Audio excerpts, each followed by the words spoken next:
Hey, good morning, everyone. Tom Moffat here. Today I wanted to show you an example of your step 3 of your personal financial plan, the 5.4 assignment.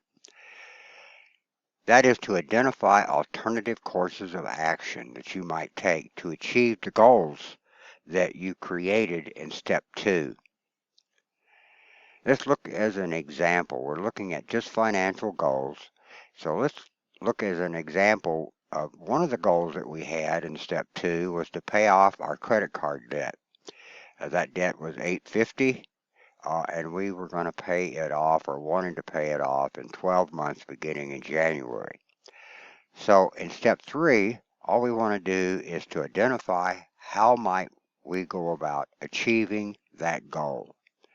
So potential alternative courses of action might be increase the our income by taking on a part-time job. We might do that. Or we might reduce some of our expenses by a certain amount each month. For example, entertainment expense or grocery expense or some other expense. We might be able to stop using our credit card. No credit card purchases. That might be an option.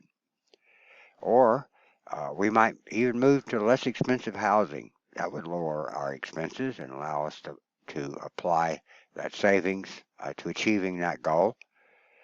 We could use all or some of our income tax refund. If we expect to get an income tax refund, we might use some of that or all of that to pay off that credit card debt.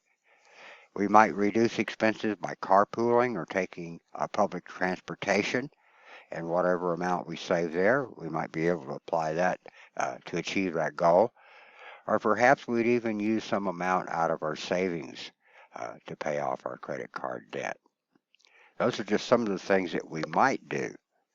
We're not asking you to decide what you will do. We're just trying to think outside the box and think about all the possible alternatives to achieving that goal of paying off our credit card debt. You're not committing to these courses of action. You're only identifying things that you could do. Once you've got that list of alternatives created, then you create a document and you identify the goal, okay? And then you list those alternative courses of action.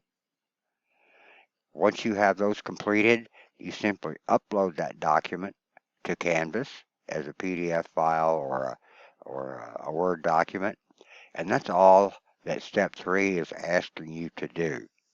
You don't worry about whether or not you're going to do those things. We will look at step 4 will help us to evaluate these alternatives, see whether they're feasible or not, or things that we might want to do.